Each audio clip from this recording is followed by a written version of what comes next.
I want you to give some of your opinion. BigTen Backers are live, baby. We're here with a playoff edition. We got a big-ass dump truck show for you. Please hit those likes. Please hit the shares. Hit us with your comments. We'll get to them after every segment. We try to read all of them, so give us some good ones, and we'll get that under the belt. But first, we got to start off with some big topics, Jamie. What do you think about Washington and their ticket sales, man? What is going on up north in Seattle? Yeah, so I mean, you look at it. Every team gets their allotted tickets, so that way you can get a lot of your fans there. Make sure it's an even. It's not just because Texas is closer or Michigan's closer, they get the home team. So UW got 20,000 tickets sent to them for their season ticket holders and their donors. Friday night email goes out.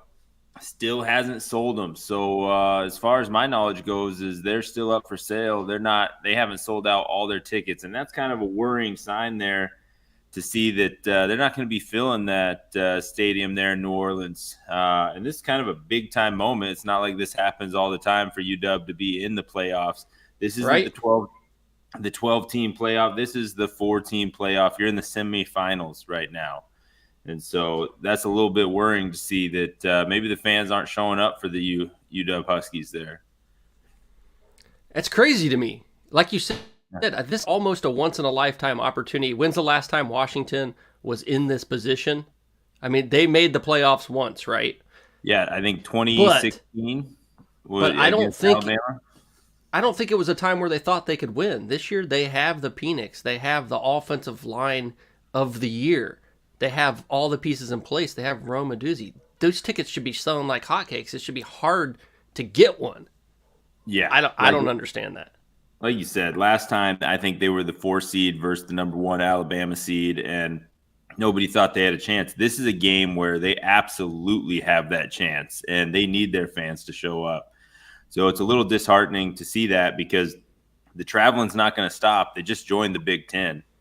So are you going to go fill other people's stadiums? It doesn't seem like you're willing to travel. If not for this game, what are you willing to travel for? Sure. You got anything to add to that, AJ? What do you think? I don't know. Maybe they're overconfident. Maybe they think they're going to beat Texas and they're saving their money for the national championship. I don't know. Maybe they're not used to this. I just couldn't believe it. One, you got to go to New Orleans for New Year, so that's a party in itself. So why not go? And then, your team's in the playoffs. This doesn't happen every year for Washington. Like, this isn't Alabama. This isn't like Georgia. This is a rare opportunity for Washington. I'm not saying they can never go back, especially in the 12-team format, but still, it's a rare opportunity, man. Like, get on that. Go. Enjoy. Have fun. It's insane to me that they can't sell out their tickets. Yeah. Insane. You guys want to bring Matt in here? I don't get it. Matt has landed. Matt's already landed. Matt, he's up in Seattle. Let us know about these Seattle people and why they're not selling tickets, man. All right, let's bring Matt in here. Hold on. Let me get this set up. Hey, first off, Happy New Year. First podcast of the new year, number 40. Pretty big deal. I'm Happy excited birthday. to be here. You guys got me up New early Year. on the West Coast. Excited. I can't believe you're up, man. That's impressive. That's probably the most impressive thing you're going to see today out of all these games. Yeah, episode. Hey, it's dark out here. That's my windows right there. You can't even see out. Dang it. Hey, we're up. We're ready to roll. Let's get this going. Let's move. If we can't get Matt in here, let's move on to the next topic. Yeah, we can bring him in. Let's get on. What about Saban and those headsets, baby? Yeah. Next up, like you said, Saban and the headsets. We got him talking about sign stealing and all that. But he's wanting to bring in those headsets. I know you got a little bit on that Beeve. For sure. It doesn't. I mean, it just makes sense. Why wouldn't you want headsets? The fans want headsets. All the coaches want headsets. You eliminate the opportunity of sign stealing. It's easier to call plays. You don't have to learn new signs every so often. It just makes sense. It makes things more efficient. They have enough money to do it. The whole reason the NCAA wanted to, play that down was just, hey, The smaller schools can't afford this expense. Well, guess what? The smaller schools are smaller schools for a reason. They can do their hand sign. And all the big boys that are on TV where people can start stealing stuff and they have a lot more at stake, they have the money to do it. Let them do it. You can make that an FBS rule versus a FCS or even conference. Like, why not? All the big boy conferences can use headsets, and let's do it. Let's get it done. It just makes sense. Yeah, let's use some common sense. This is like the government trying to write rules. The NCAA is like a government institution. They're always behind and always nonsensical about everything they do. Just make it easy. All right, big boys, headsets. It's really simple. When you look at anything, you see like the positive, negative effects. I think that could be a positive effect of this whole sign stealing scandal is that we finally get some headsets for these coaches and their quarterbacks and bring those plays in. But yeah, that would be something I definitely view as a positive. Yeah.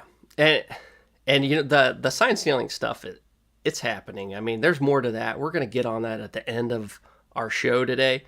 But there was a lot that went on. I mean, and there's a lot more to go on in the off season. So we're going to see all that. It's going to happen. All right. So I guess what we're going to do is we're going to go ahead and move right along, and we're going to get into these playoffs. AJ is going to bounce, and he'll be back with us in a minute. A little bit of technical difficulties.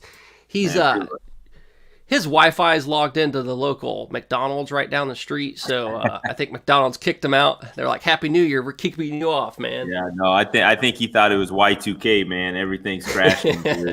It's 2024, man. Let's go. Yeah. All right, well, let's get on to this, the playoffs. I'll get us started. Michigan in the Rose Bowl versus Alabama, two of the top winning programs in history. This is one to be seen. Jim Harbaugh was like, I think this is going to be one of those epic games. And you could see Saban in his typical stoic approach. He was like, I could see the wheels turning in his head. He's more like, we're going to bounce these guys, but he's not going to say anything like that. He's like, I have respect for the team, respect for the program, all this, kind of media jargon. But he knows they're the better team. And at least he feels like that way. And I believe that Harbaugh and the Michigan Wolverines feel that they can win this in a tough sledgehammer game. That's what they're used to. That's what they like to do. But after the top echelon of Big Ten teams has failed, and I mean failed miserably on national TV, this game is a must-win for the perception of the Big Ten across the national landscape. All eyes will be on Michigan. They failed every time all eyes have been on them. They need to change the narrative for this season today. And I had some video, but with AJ gone, we got some technical difficulties. The video won't be there, but I had some video of the weaknesses that I saw that Michigan had. Their DBs, particularly in timing throws. Those back shoulder throws, which are hard to cover anyway, but Marv got tons of those. Also, Julian Fleming got one against Michigan. So those timing throws, I think, are key for Milroe. I know Jermaine Burton, for the wide receiver for Bama, he has like 800 and some yards. He's the closest to Marvin Harrison Jr., but he's not Marvin Harrison Jr. He's not that top echelon guy, but I think he's got skills which are the closest to that set that Marvin Harrison has. And he's the guy that I look for some of these timing routes to go to. The other thing that I noticed, and let me know what you think on this, Jamie. Yep. The running quarterbacks on Michigan's schedule are few and far between. And by few and far between, I mean 0 to 1. Yeah. You had Talia Tungavailoa. He was there. And he had negative 43 yards against Michigan. But I don't think that they used him as much of a running quarterback as more of a scrambling quarterback to get open. And he made those mistakes that kind of counteracted that. I believe he had a safety in the end zone, and he threw some interceptions at inopportune times. Let me know what you think on this game. What do you got for us? Yeah, no, I mean, just to hit the last topic you're talking about, Milroe has been aging like fine wine. He's been getting better every day. And this game's played earlier in the season. I think you see what happened with like Texas and Alabama, that Texas was the better team earlier in the season. Milroe has been balling out. That's going to be a tough guy to contain there. Like you said, they haven't been playing those running quarterbacks. This guy can do it all. Michigan, man, it's tough. Every time we pick against the Big Ten teams, they prove us wrong.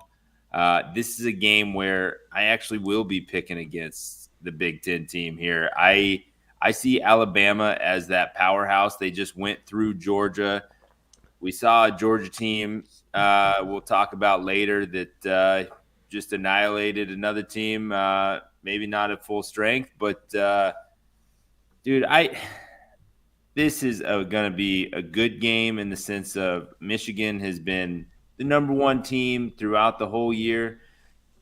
But Alabama is the number one team right now. And they are playing like it. I'm ready to see this matchup. I'm ready to see what happens.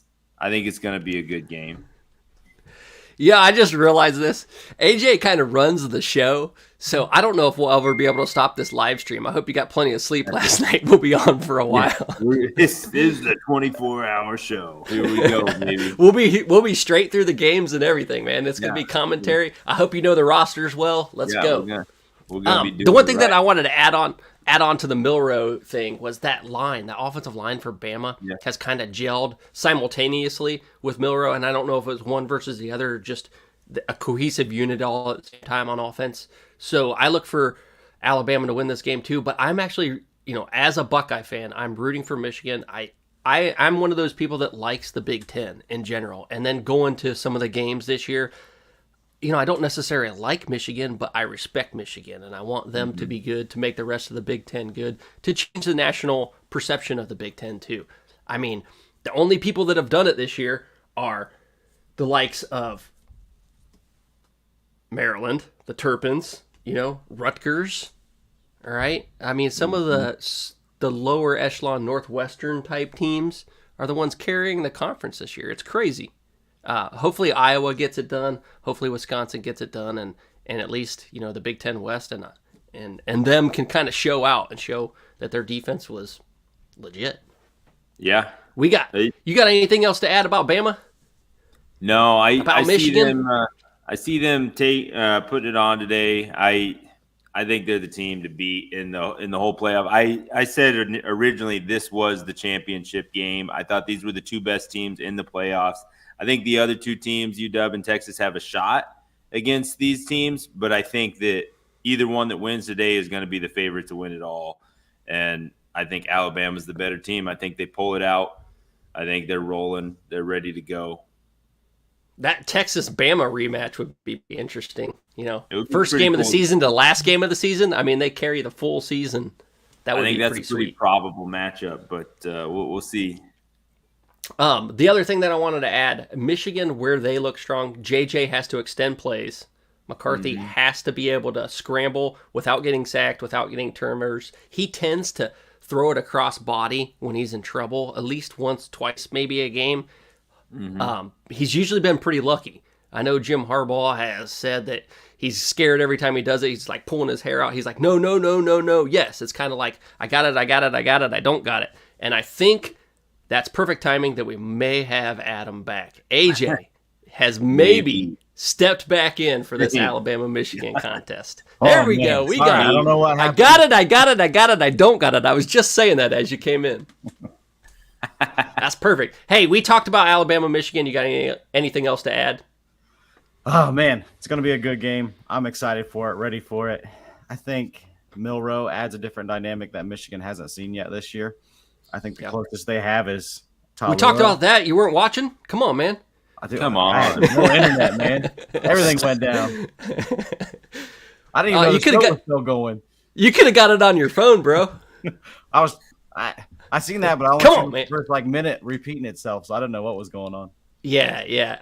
I let everyone know that you do secretly log into the McDonald's down the street and steal their Wi-Fi. So that's not probably McDonald's. what happened. This is Wisconsin. It's Culver's. Get it right. Okay. Culver's. All right. My bad, bro. I didn't know Culver's had Wi-Fi. I don't know, but they got good fries and burgers. That's probably damn good, though. There you go. Damn good. All right, let's move on. I'm going to let you take control of this like you usually do. We're at Texas and Washington. Let's talk about it, baby. All right, number 3, Texas versus Washington in the Sugar Bowl. college football semifinal. Man, oh man, it's playoff time. I called 3 of these 4 teams in the playoffs in the preseason. The only one I got wrong was Michigan. I called 3 of the 4 too. So we're in there. The only one we're I got wrong was Texas. But Texas, man, they're built. They're built to stop the run. And I think they actually match up better against the other 2 teams in this playoffs. I think they would do better against Michigan and Bama. You've seen them already play Bama. They took them down in T-Town, Tuscaloosa. So to me, Washington is probably the only threat to that Texas defense because they don't have to depend on the run. And that's where I think this game can get be favored maybe for Washington a bit. It's obviously going to be an interesting game. Can't wait to watch it. But I think Texas might be in trouble here just because of the Penix and Ndunze. They don't have an answer for those guys on defense. If this was Corum, they'd shut Corum down. But Washington's a little different. But that's kind of my take on the game. Let me get in on this.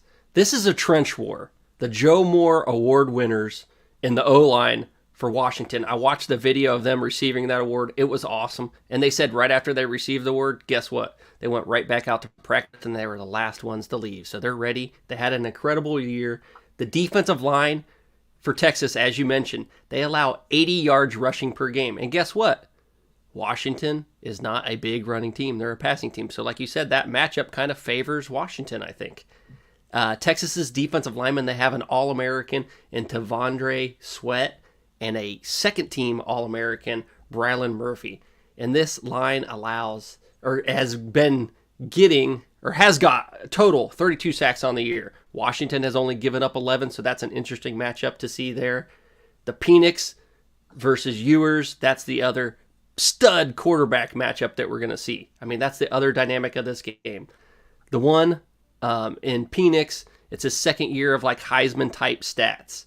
Worthy with experience. Ewers is kind of coming on. He has that pedigree and broke out this season. He's hurt a little bit and then came back on strong and took Texas to the promised land, baby. Jamie, you're the expert here. You've seen Washington, I think, 3 times in their biggest games of the year. What do you got? Yeah, no, I've seen UW. I've seen it firsthand how they prepare for these big games. It seems like when these big games happen, they step up and they put on a show. They've been able to win so many games this year in close battles, comeback wins, and have that grit. The way I see this game folding out, there's two ways it's going to go. If it's a close game, I think UW has what it takes to pull out a win against Texas. But I can also see if it's not close, Texas is going to take down UW. These are 2 really good teams.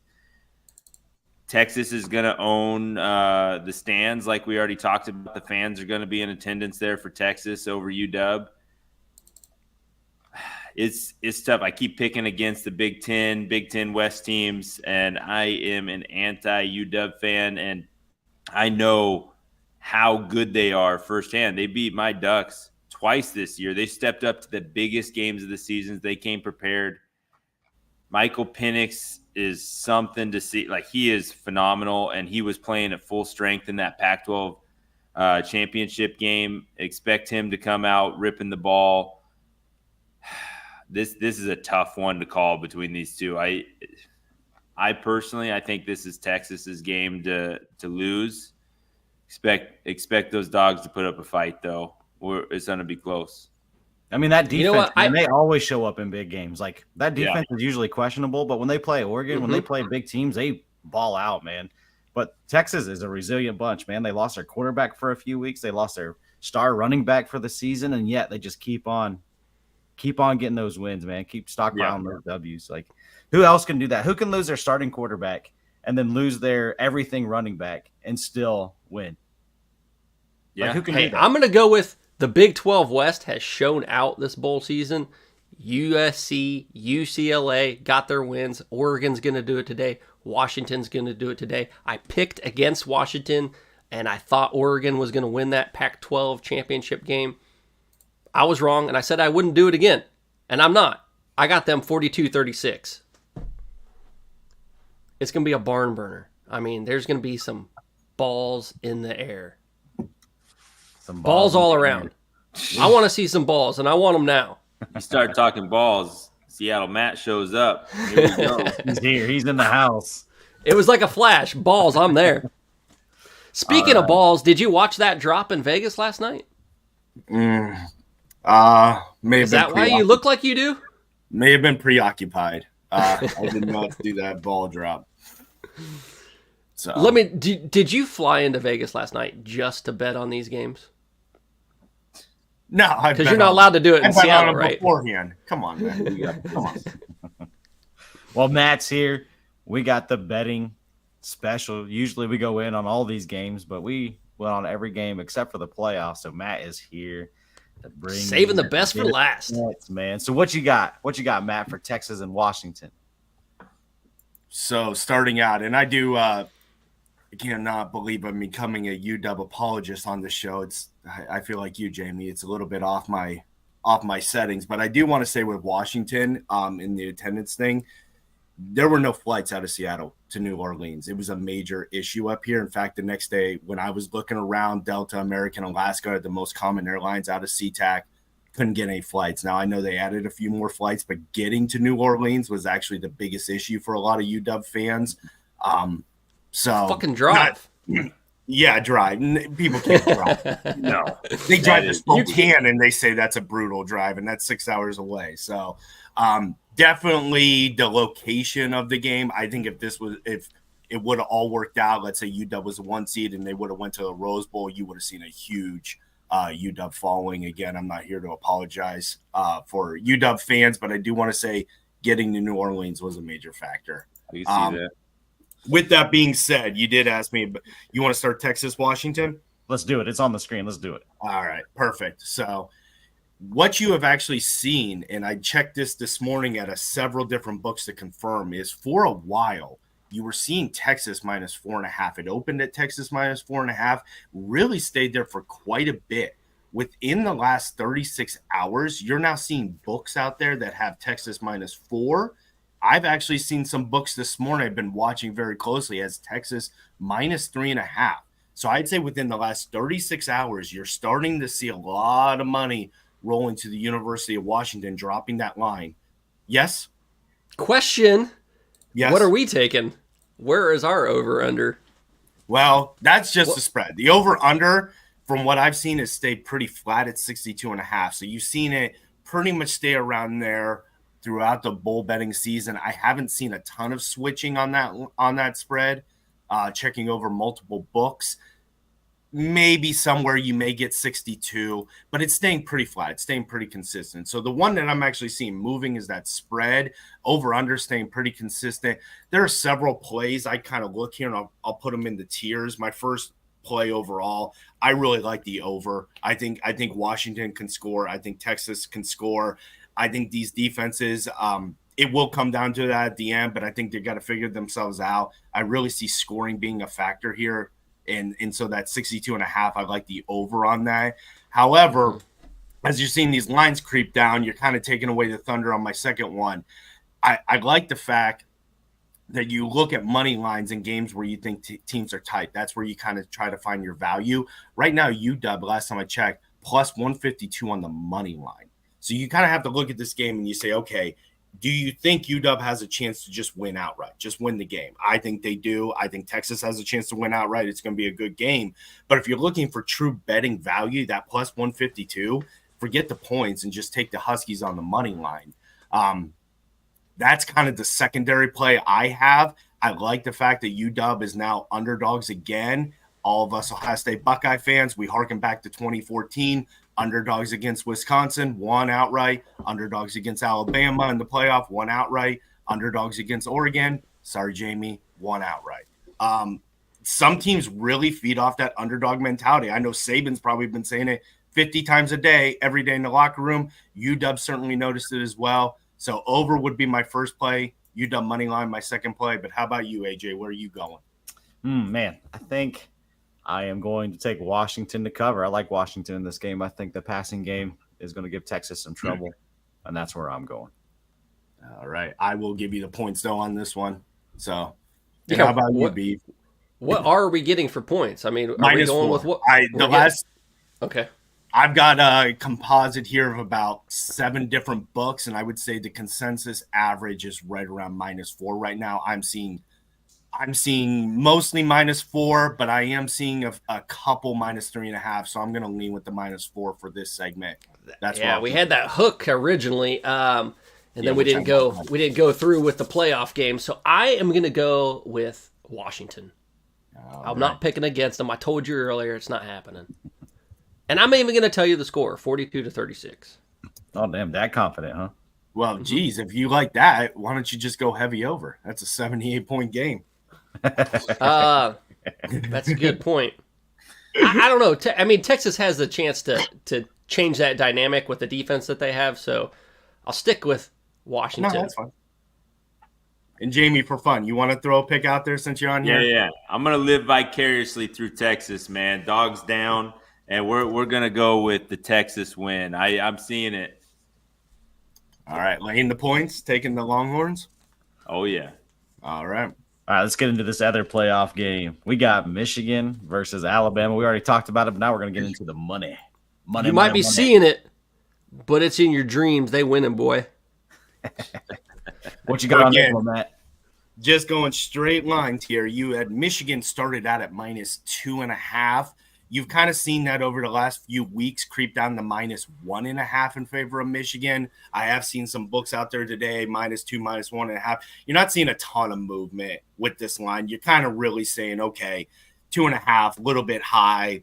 Nobody really cares about a 2.5 number. Again, a field goal game, that number is irrelevant. You're kind of picking who do you think is going to win this game. And I really, again, go to the money lines to kind of see what that number is looking like. You have Alabama plus 106 on the money line, which is basically nothing special there whatsoever. So they're really kind of looking at this as more of a pick 'em game.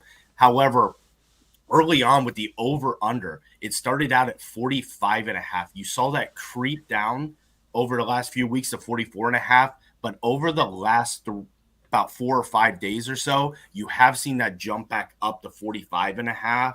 And earlier reports from the Sharps are saying that the over is a good play here at 45. So I look at this. I'm going to keep it at 45 for our segment since it has been moving quite a bit. Again, I'm going to go with the theme. I think in playoff games, you do see a lot of scoring. You see a lot of excitement. My number one play here would be the over. That's where I'm leaning. My secondary play, I think Alabama loves being the underdog. Too complete of a team. I think it's a close game. I think it's a tight game until Harbaugh wins a playoff game, which I have never seen in my life. Give me the money line in the Tide as the secondary option. But how about you, B? Where are you leaning? Oh, man. I'm one of those weird guys that loves the Big Ten. Even though I'm an Ohio State fan, I want Michigan to win. I just don't see it happening. They're going to have a baller of a performance by J.J. McCarthy, and Corum is going to have to run wild, which I know he can. That offensive line is dominant. I just don't see the GOAT losing this game. I think he's going to go out, and there's possible rumors of retirement after this season. So, I mean, those are coming every year now. I don't know if it will happen, but I just read something that there are reports that he is going to retire after this football season. We'll see. We can talk about that later. I'm going to go with Bama, and I'm going to go with them. I'm not going to give you a score yet. This is tough. I think it might be a low-scoring game. Yeah, 27-21. Bama wins this. All right. How about you, AJ? There's no way the GOAT retires after the season. He's going to die on that field. He's going to be doing a Joe Paterno and shitting himself on his way to the locker room. You're crazy. Crazy. There's only one Joe Paterno that shits himself on the field. Only one. Saban's gonna make it too. He's going to do it twice just to surpass him in that too. That's what's going to happen. I think his wife has more pull than that. She'd be like, dude, time to leave. We done. He did buy that house. So maybe. But anyways, I'm taking the over. Give me the over. That's where the money's at. Matt's absolutely right. Don't get into the who's going to win this game. It's a toss-up. Milroe and Bama are inconsistent. Michigan hasn't seen the team this talented or dynamic. Sorry, Buckeye fans. So to me, the play is the over. I agree.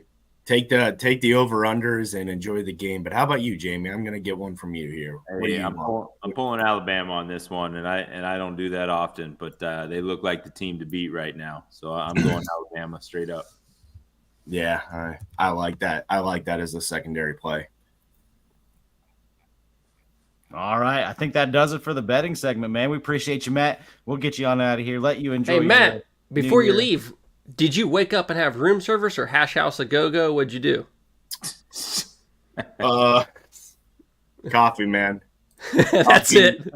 You haven't even got to breakfast yet? More. All right, my man. What? I don't eat breakfast, man. What the hell are you talking about? So, no.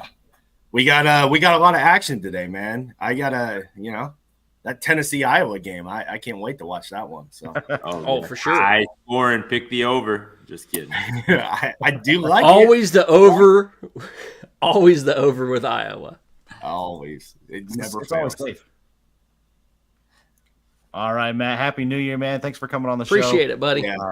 Thanks for y'all too carrying the load while my internet decided to do a double turn. That to be, he'll always carry the load. Hey, Culver's internet, man. It's the best. All right, let's pay some bills. Let's keep the lights on. Let's get a commercial going. Get yourself some Bones coffee. Sound the alarms. Something monstrously merry is coming to town. Introducing Bones Coffee's newest batch. Inspired by the giddy ghouls of Disney Tim Burton's The Nightmare Before Christmas. Nice work, Bones Caddy. Rich premium coffee infused with frighteningly festive flavors. The Pumpkin King, Santa Jack, Frog's Breath, Rough Weather, and Mudslide Boogie. Can't make decisions by yourself?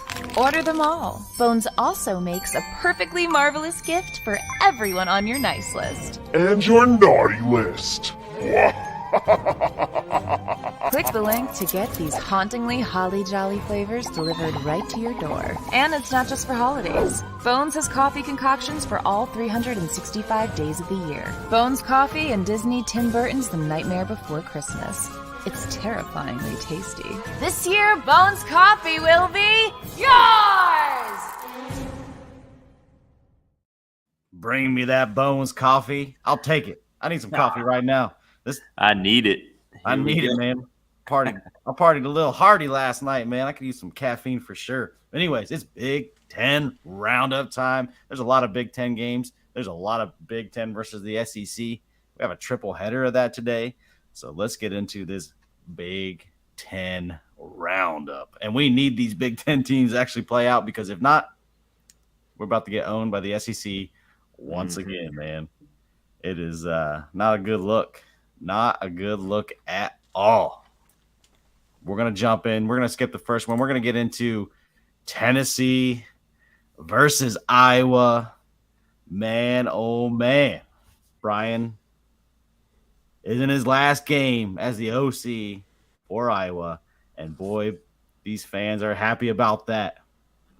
Question here is, or not question here. Good thing for Iowa is they're playing Tennessee. This isn't the Tennessee team of last year where they're throwing the rock all over the field. This is a running team for Tennessee, and Iowa can absolutely stump and stop the run. I think this is a really good matchup for Iowa. Really good matchup, man. Kirk is rumored to be retiring after this game, much like Nick Saban, but I think there's a little bit more volatility to this one.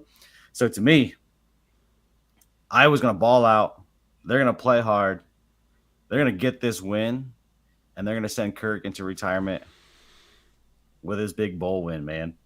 And then Tennessee, they have their freshman quarterback in, Nico. He's rumored to be starting this game. If you're talking about Nico and that defensive coordinator, Phil Parker, I will take Phil Parker any day against a freshman quarterback. Absolutely monster game for Phil Parker, and he shuts down Tennessee's offense. What you think, Jamie? No, I'm 100% with you on this. And when I look at these opt-outs, transfers, all that stuff, you see that you said this isn't the Tennessee of last year. It's not the Tennessee of this year. And Iowa, they absolutely have their full team there. They're missing one offensive person. They've been missing 11 offensive players all season. You know, nobody shows up on that offense regardless, but their defense has been there, and they're all showing up. I see them ready to stop that Tennessee offense. I see this as a very low-scoring game. Maybe there's a spark coming from Iowa's offense, but there hasn't been a spark all season. So it is a tough game to call just because if all the players were playing, I go Tennessee on this 100%, hands down. But with Tennessee not being that same Tennessee team they were in the regular season, I think this is more of a coin flip style game and a low-scoring one at that.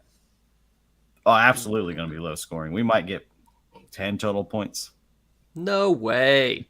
No way. Listen to what we got going on here. You mentioned it. Tennessee is a rushing offense this year. Not like they were last year, but guess what they're missing? Their quarterback, their number one rusher, Jalen Wright, out.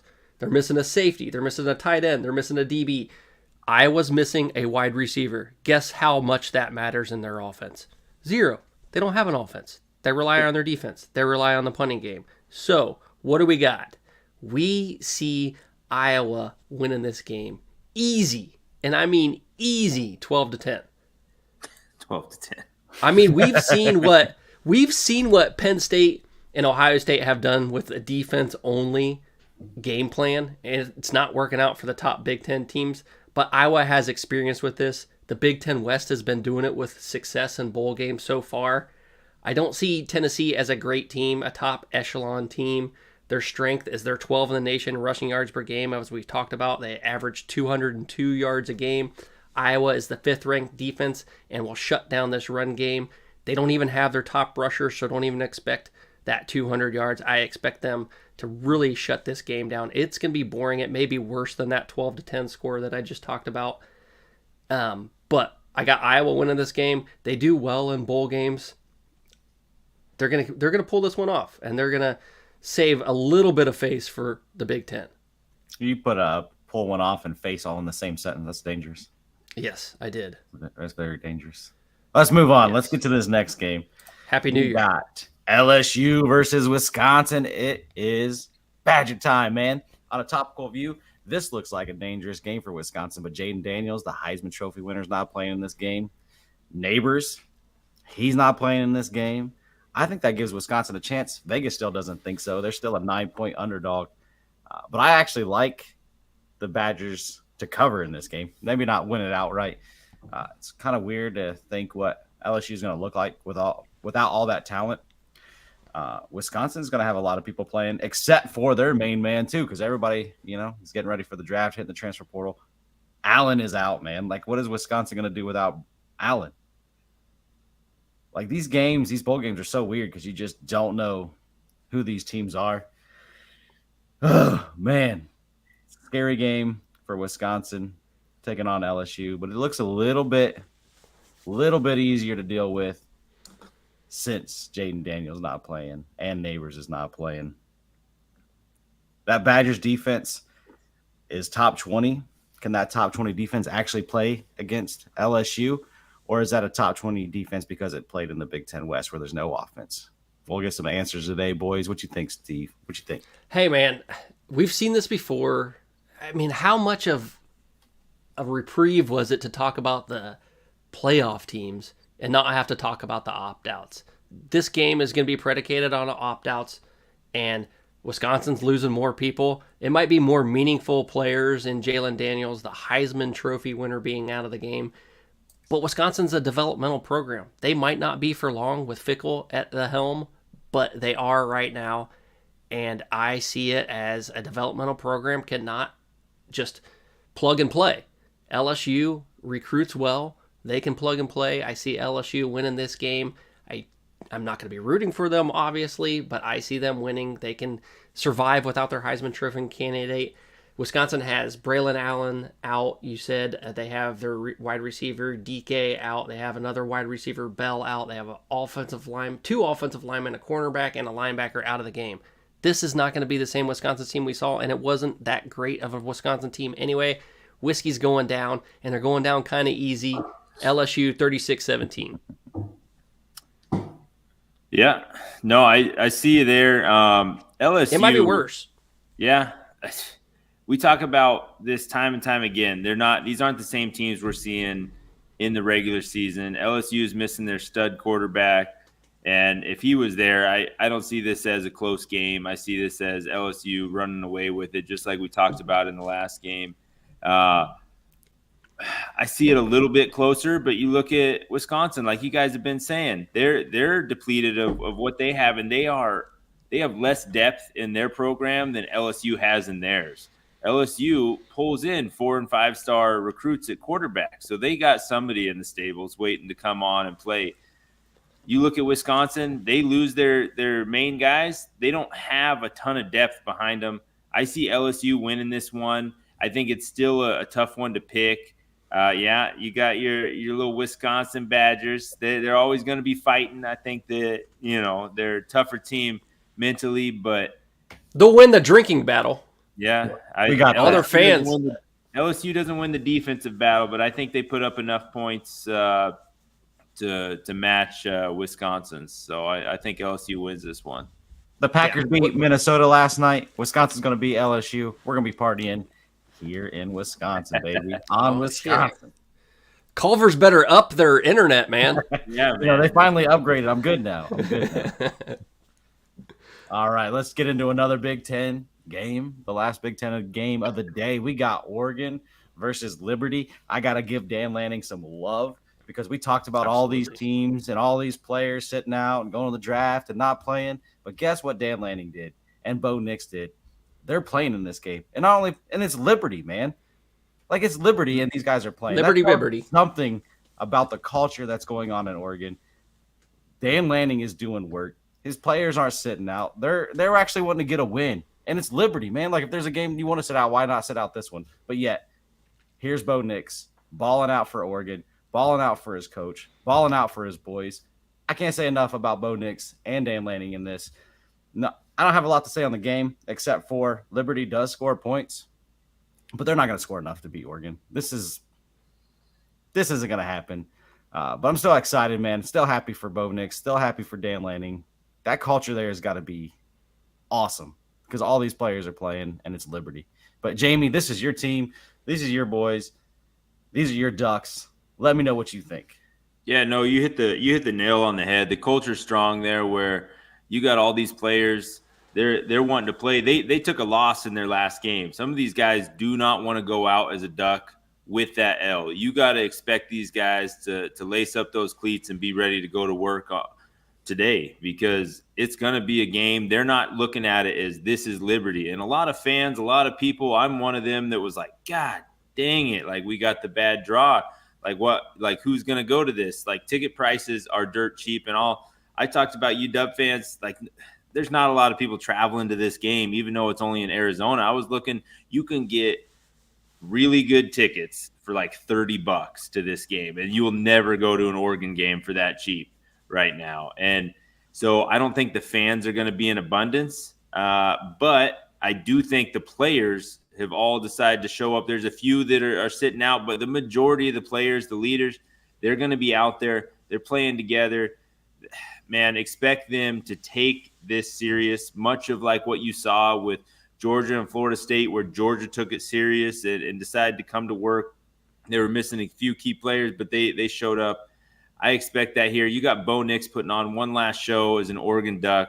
He's proud to do it. The future's bright there, and I don't know. I'm excited to see what Oregon has to show today, and I think they fully expect to put on a show and aren't taking Liberty lightly, because they are a unique, dynamic offense that shouldn't be taken lightly, but they have just not met a defense like the Oregon Ducks brings, and then having to go up against, on the other side of the ball, somebody like Bo Nix and what he brings in that Oregon offense. I mean, Liberty is hot, man. They're hot on offense. Yeah. They've scored 40-plus points the last 3 games, but like you said, they haven't played a Duck defense like this, or a defense period like this. Yeah.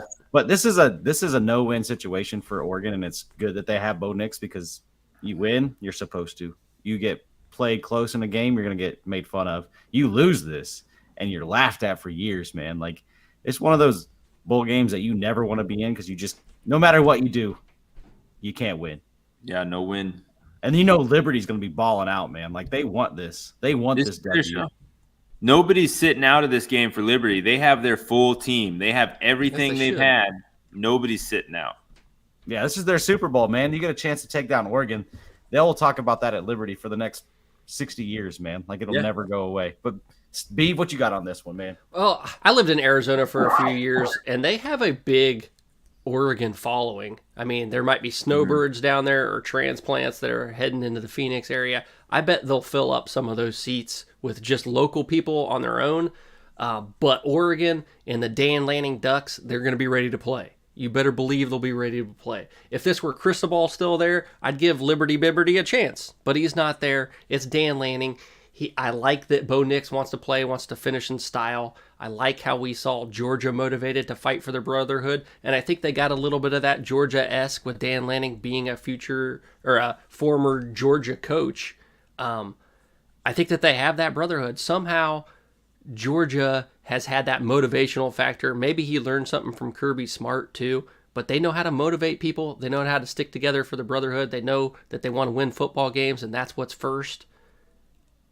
I think with the Big Ten coming around the horizon, they need to have a strong season so that they can push for next year and be at the top of that line. They're going to be rated top 10 next year. Like you said, this is Liberty's Super Bowl, and Oregon has to be ready.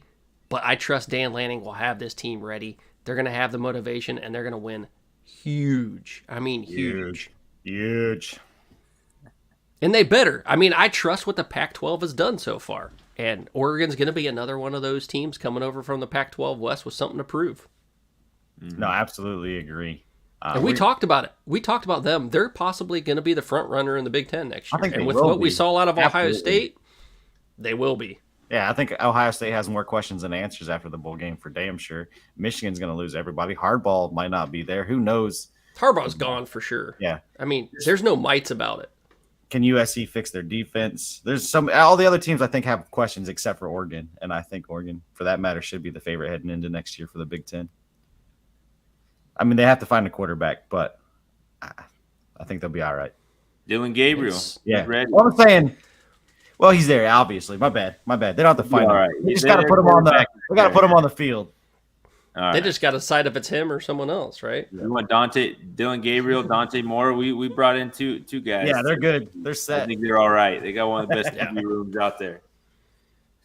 Meanwhile, Ohio State's, we were like, we're going to run with what we got. Speaking of Ohio State, they had a great bowl game. Good appearance. This game was a hard watch, man. Missouri versus Ohio State. This was almost a snoozer unless you like sacks. There was definitely a lot of sacks in this game. But, man, where does Ohio State go from here? Where do they go, man? Marv wasn't in this game. Maserati Marv was out. They traded their Honda Accord in. They went for a Brown Bomber. The Brown Bomber couldn't get off the ground, and they got a fucking sputtering Lincoln. And that's what happened there in this game, man. It was sad. I don't understand what Ryan Day's doing. Like, how can you not get a QB ready? You had McCord, who wasn't playing well all season. Devin Brown gets hurt. He misses a few weeks. And Lincoln, you can't even trust him to throw a pass for 70% of this game. Like, and he's supposed to be a quarterback guru. He's supposed to be an offensive guru. Like, they get 3 points in this bowl game. I understand it's your third string quarterback, but you couldn't even trust him to throw the ball a little bit. Wow, man. Once he did, they started doing well. He just took forever to trust Lincoln Kienholz to throw the damn ball.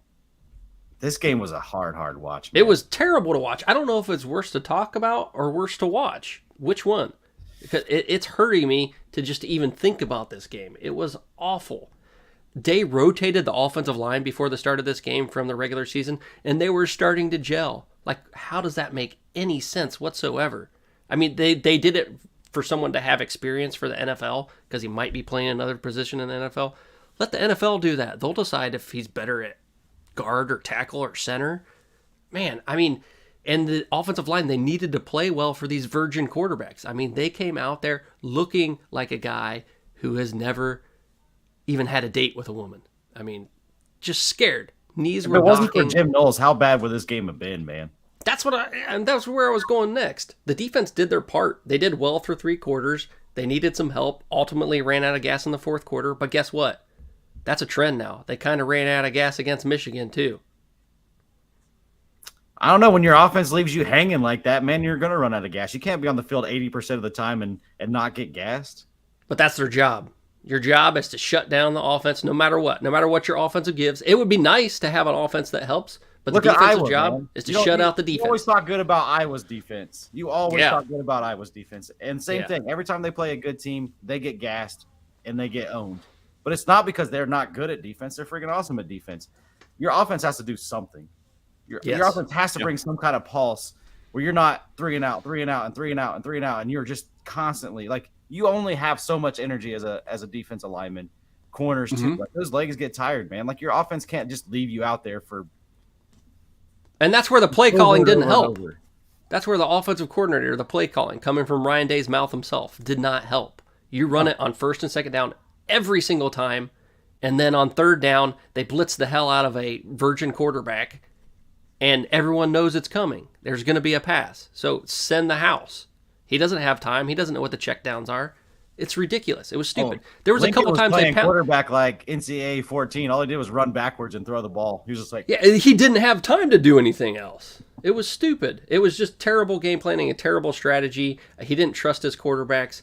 That hot seat is getting hotter. I mean, it was warm to start the season. Now it's a little warmer. It's officially hot. It's hot. Day is that third base comment that Harbaugh made. It's true. absolutely correct. Those soft comments that numerous people have made about Ryan Day, it's true. I mean, he had those couple years when Urban Meyer's recruits were in there, and when Urban Meyer's mentality was still with the team, it's no longer there. Yep. It's no He got longer handed there, the man. keys to a Ferrari, and he instantly crashed into the ditch, man. Yeah, and it could keep going downhill from here. Oh, it could. It could. If you hang on to him any longer, that new athletic director is going to have some words. He's going to have to from the start. He or she, whoever it may be. All right, Jamie, what you got on this, man? Oh, man, this was a terrible showing for the Big Ten. This is not what we were hoping for out of Ohio State. You look at Ryan Day. Is he on the hot seat? Abso-freaking-lutely. He mismanaged this game. He needs to get a cabinet in there that he can trust. He needs the right offensive coordinator. You don't just promote the wide receiver coach because he's a good recruiter. You need to bring in an offensive coordinator that's going to actually call the plays. He's a guy who tries to do it all and ends up not doing any of it with Ryan Day. And be a head coach. Don't be an offensive coordinator and a QB coach and everything else he has out there. Be the head coach. Get the right people underneath you. That was a piss poor showing of what Ohio State should be on offense. They need to pick up the phone right now and tell Cam Ward to get his ass over there and why they need him and he can put on a show. There was QBs. And be a Heisman candidate. I mean, Yeah. if you come to Ohio State, I mean, this is a top-tier program in all of college football. Absolutely, and they should have been recruiting. There were so many big-time QB transfers coming out of there, and they must have felt like they had their guy, but I thought they were in the same boat as USC, how USC wasn't taking calls or pushing that hard on quarterbacks to come in, but USC was confident in Miller Moss, and it makes sense. And I'm like, okay, well, maybe that was Ohio State as well. They really didn't show much interest around and bring anybody in. I think they were scared for their recruits coming in to scare them away with Eric Nolan coming. But In that defense, Brown didn't only play, 2.5 series? So we don't actually know if Brown was good or not. But still, like, you should have your other guy ready. So I'm not saying they didn't have anybody good enough to be quarterback, so I won't go down that route. But the ego, man, Steve just said, this is the best program, one of the best programs in college football. That's the ego that kills Ohio State. Oh, we're Ohio State. We don't have to have a great NIL. Oh, we're Ohio State. We can develop quarterbacks. We don't have to bring anybody in. Like, that's the ego that is killing Ohio State. And as long as they keep that ego, they're not going to be what they used to be. Because they have that ego. Oh, we're Ohio State. We're the Ohio State University. The Big Ten just got tougher, man. Like, you can have these egos, but now you bring in 4 teams that are going to compete. You know, I'm not saying they're going to win every year or be that, but they're definitely going to compete. Even UCLA, who I would consider the bottom of the 4, they're going to push you, on some years. But that's 4 teams that you just brought in that are going to make your life a little bit harder. And so you can't hang your hat on, we're the best program. These teams are going to beat you at times, and they're going to prove that you're not. Right now, you just got Michigan to do that. Outside of that, they've been able to take care of business. Now you got Oregon and Washington coming in, and not and games aren't given anymore in the Big Ten. Like you got to earn them a little more. Oh, absolutely. Let's talk about another team that did even worse than the Buckeyes in their bowl game. Ole Miss versus Penn State. Man, this one got ugly. Jackson Dart can hit every single bullseye he threw. He was all over it, man. Like 300 double bullseye. Yeah, double bullseye. 379 yards, 3 tutties. Jackson Dart balled out, man. And you want to talk about a team with a future? Ole Miss is recruiting their ass off. They're in the portal like crazy. Lane. Watch out, SEC West. Oh, Lane Kiffin, Lame Kitten. I might have got that wrong. This boy is starting to put a team together. And then the university itself, they are investing in this program. They're not a historically great football program, but they're trying to be. Mm-hmm. And, man, are they investing. And poor Penn State, man. I don't know what to say about them. Every year they come out with so much promise. They come out, we're going to finally win the Big Ten, and then they just can't, man. They usually actually do pretty good in bowl games, so I'll give them that. Their entire secondary was out in this game. Chop Robinson was out of this game. This is just that hurts. The trend, man, like the trend. These teams aren't the same teams we've seen in the regular season. Yeah, we got to see these teams in the playoffs to really know who they are, because that's the only thing that's going to save college football is that there's a playoff now, because people aren't going to sit out for the playoffs. Yeah, it's not going to happen. This offense sputters, man, and it sputters and sputters and sputters and sputters, man. It sputters more than me spitting out sentence fragments on this show, man. Like, it's freaking terrible. It's worse than your internet, man. It is worse than my internet. But that's Penn State in a nutshell. I don't know if you got anything to add, Jamie, but yeah, Penn State's my internet. I got something here. Penn State was allowing only 223 yards per game. That was tops in the nation. In this game, they gave Ole Miss 540 total yards. Man, I guess we're learning about the Big Ten and their defensive strategies. Defense only wins games. It doesn't. Not in the top tier games. Not against good teams. Not against SEC teams, as we've seen from Penn State and Ohio State. The Big Ten West knows how to do the defensive only, and I think that's the only portion of the Big Ten that should be doing it. We need some offense. Let's go. Sad. Jamie, what you got? Sorry to interrupt, man. I had to get in there. I'm sad. I ain't got much on this. Another abysmal performance for a Big Ten team. It's tough to see these top tier teams where that's where we're going to hang our hat on. We're not going to be talking about these Maryland wins and different. That we're not going to be talking about that next year. We're going to be thinking about these big games because Ole Miss is going to be a team that is going to be challenging everybody in the future. But I see a lot coming, like you said, out of Ole Miss next year. Years to come. They're building a program. I mean, as long as Nick Saban doesn't retire and maybe Lane Kiffin comes over there or whoever, but we'll see what happens. So I don't got much on this game. I'm ready to move on. Let's move on then. All right, we got Maryland versus Auburn.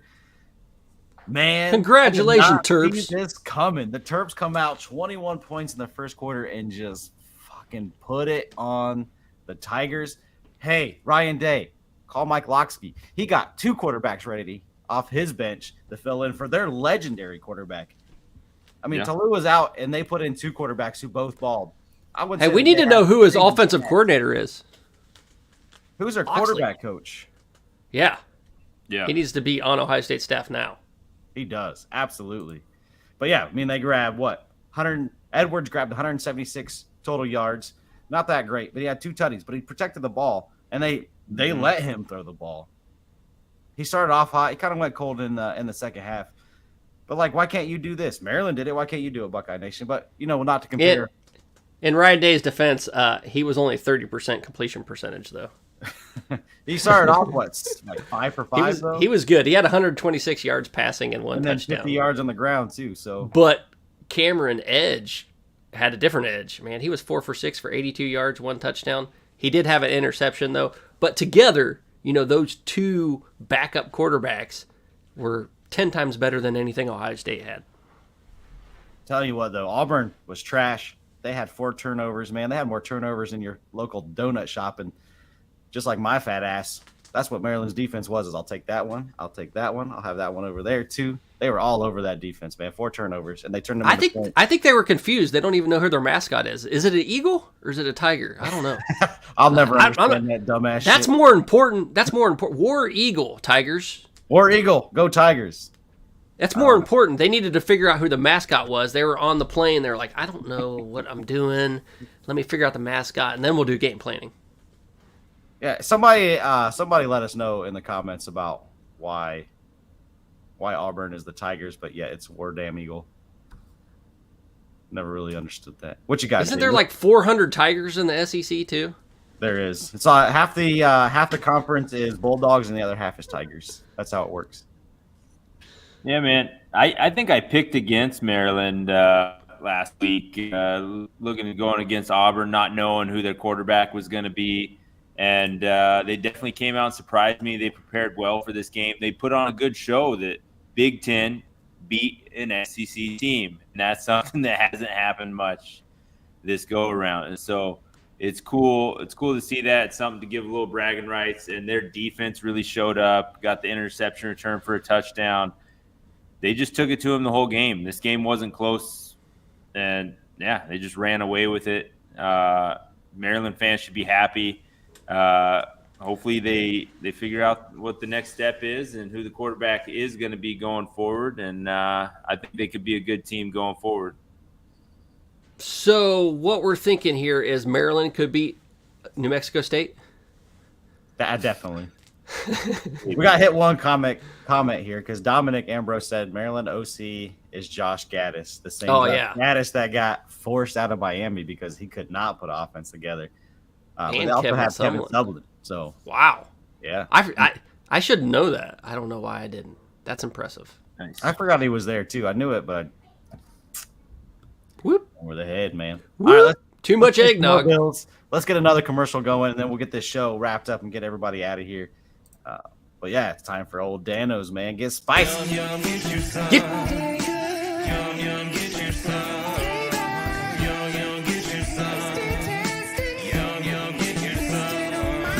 Dano seasoning, food's favorite flavor. Yum, yum, get you some. I'm Joe Burrito, your favorite burrito. Whoa, whoa. Joe, we Hey. all know you're the best. What? You can always do better. What you got? Try the new Dano's Hot Chipotle. Hey. Ooh, that's spicy. Yum, yum. Yum, yum, get you some. Yum, yum. Get you some. It's time for the Big Ten Backers Quickies. Then we'll hit a couple other smaller topics, and we will be ready to rock and roll, man. But Memphis, on these Friday games anyways, Memphis takes it to the Cyclones and wins it 38-35. And Clemson comes back late to beat Kentucky. The Wildcats. Basically another Tiger in the SEC. 38-35. Hey, you got to give it to Clemson. You got to give it to Dabo for finishing off strong. But I don't think Kentucky was a very good team. They were overrated all year. What do you got for us, Jamie? What's next? Yeah. Number 16, Notre Dame breaks the dam and takes out the Oregon State Beavers, at least what's left of them, 40-8. Not much of a game there.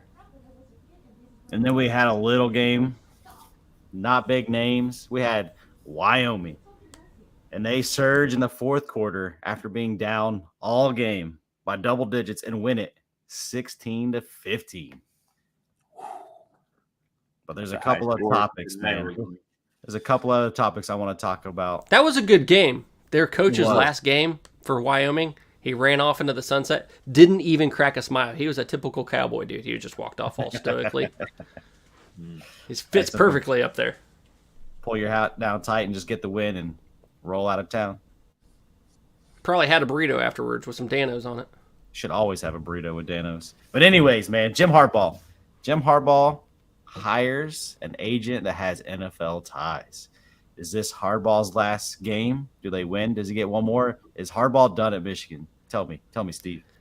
And speaking of Cowboys, Don Yeehaw, his last name is Yee, represents Tom Brady, Sean Payton, two top NFL brands, both at really the end of their careers. So he needs that money, and he's looking for that paycheck in Harbaugh.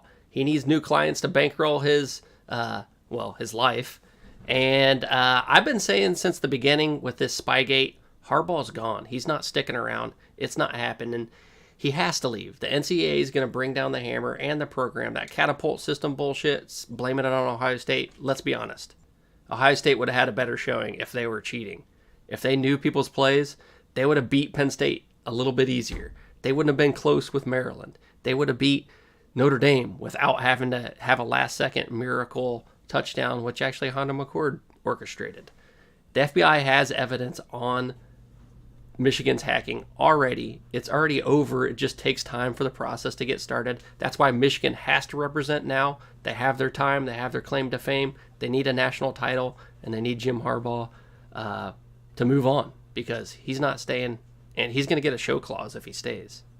So it's time for him to pull the old approach of the USC Pete Carroll and move on to the NFL and show it there. All What right, do y'all Jamie. think? Jamie, I'm going to let Jamie rant for a minute. No, I'm yeah, gonna bring him in a different topic, man. Yeah, I think he's gone. I think that this is a big reason. I didn't talk about this because I knew this topic was coming up. It's a big reason I picked Alabama. I think his mind's looking towards a new job. He's hiring agents. He's working towards that side. We've all seen what happens when the coach is already moving on to somewhere else, and what the team can feel that their focus is not there. I think his mind's on the NFL already. I think he loses the game today because of that, but we'll see what happens. I know it's his last shot if he is leaving, but I think his mind's already set on leaving. So, all right, one last topic, man, and I think this is for us true college football fans. This is something that is, and we've talked about it all bowl season, the transfer portal and opt-outs affecting bowl season, man. What do we do to fix this? How do we fix it? What can we do? Is there a fix to it? Because bowl season now is like it's just a different dynamic. It's not the same team. It's not your favorite players. It's just nuts, man. I don't know. You used to get excited about bowl games. You used to love watching, say, Iowa versus Tennessee or whoever versus whoever. But now half your roster's gone. Let me look at Florida State, man. They had what? 11 or was it 12, 13 starters out in that game? What is this bowl season anymore? And how do we fix it? Hey, you know what? Herbie said that there's a way to fix it. You make it more prestigious. Only 8 and 4 teams are allowed in. But guess what that does to the Big Ten? All their people that are winning, they're not in it. Well, that also takes away Minnesota's not in it.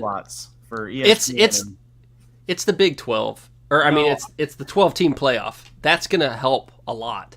Because there's going to be more interest. There's going to be, 8 other teams that are going to be interested in this? That's the playoffs. I'm talking bowl games, not the playoffs. The playoffs. Yeah, and I'm gonna jump. They're going to get worse. It's going to get worse with the 12 teams. What's the point? No one's going to watch bowl games anymore. Bowl games are a thing of the past. Real fans will. That's my point. That's so 1990 of you to watch bowl games. That's cute and all, but there are fixes. There are fixes to this. There used to be a day when you'd be happy. I've been an Oregon Duck fan. We haven't always been a team who wins 10, 11 games, all that stuff. There's been times where you needed that 6th win to make it to the bowl game that nobody is going to now. Nobody's watching. Nobody's talking. It used to be exciting to take a trip to El Paso to go to a Sun Bowl and do that. It went. Nobody travels to El Paso. I've gone to El Paso for a Sun Bowl before, and it's a fun time. There's experiences there. I love going to bowl games as a fan. It brings everybody together. It's a good experience. It's a good reason to take a vacation. Yeah. But the fix is we move this transfer portal to after Absolutely. after the bowl games. We move this to where the players, they can play out one last time for their team. They can focus on that and then focus on a transfer. They can focus on the next step. I think we're not going to fix the opting out for the NFL. I get that. I get protecting yourselves and not jumping into the Valero Alamo Bowl. And I disagree. Be Michael Jordan, man. Be a fucking baller. But that's not happening. If you're a baller, man, get in there and play the game and win. Look at Jordan compared to LeBron. LeBron always has a reason to sit out and not play this game. Jordan wanted to win. He didn't care who was playing. He didn't care if he was tired. He didn't care if he was sick. He just wanted to play basketball. And he wasn't concerned about, next year, the next injury. He just wanted to win. I call bullshit on that moment. LeBron played so many games in a row and didn't sit out. He just played for more years consecutively. His body wore out a little quicker. Jordan took some time off. All sports. It's not Jordan took football. a few times off, man. He was like, I'm going to take a couple years off and just swing the look bat at players now. They don't make the playoffs and they start sitting out as far as the I agree with that. I don't think that Jordan we're less versus competitive as we should be. Yeah. I'll agree with that, but yeah, I respect a kid who may not be making big money as whatever position outside of a quarterback in college football with the NIL money, and then trying to protect that paycheck to support his family. I get it. You have to. For the BS Bowl game, we do need to find a way to get some glamour to it. Maybe there's some money attached to these bowl games. I don't know. Yes. Yeah. That's something, an incentive to win a game, and give these kids something to win that game. I can see they definitely got to move the portal, though. The portal's got to get moved. Man. You're right. That's number one. That's the number one fix. I mean, the playoffs is going to fix those games because there's going to be extra games that people don't sit out. And then the portal. I want to talk real quick. James, he did it again. No comment, just him. Real quick about a cool thing I saw as far as somebody who is in the transfer portal. Arizona's backup QB, Jackson DeLora, he lost his starting job to Fafita. What I saw him on the sideline was walking Fafita. He was suited up, ready for the game, even though he's in the portal. He's ready to be the backup. He's there on his side, going through things, helping with the coach. He celebrated with his head coach right after the Bull win, lifted up. He put a crown on top of Fafita after losing his starting job. That is a guy you want on your team. Absolutely. That's a guy I want to see. Like Barnes, right? Like Barnes knows that Cam Rising's coming back. He played in the bowl game and then hit the portal. Like absolutely, it's easy. I don't know. Yeah, but those guys are few and far between in this day and age. And that's why I want to call him out, because that's a guy who suited up for his team, even though he's in the transfer portal, lost his starting job, all these things. Great competitor, great teammate. You want to see more examples like that. We sure do. But anyways, we're running long. Yeah, we're definitely past closing this show. So as always, man, thanks Steve, thanks Jamie. Appreciate y'all putting the show. Get us on out of here, Beef. All right, y'all. Thanks for coming. Thanks for joining us on this 2024 edition. The first one, the only one. There he goes. Thanks, he's on there. Thanks, James man. made it. He made a comment. I like it. All right, thanks for joining us, bro. Thank you for all you other Big Ten Backers for coming on the show, for sharing, for liking, for commenting. Have a wonderful new year. Enjoy all the games today. God bless. Take care. We out. All right, we are.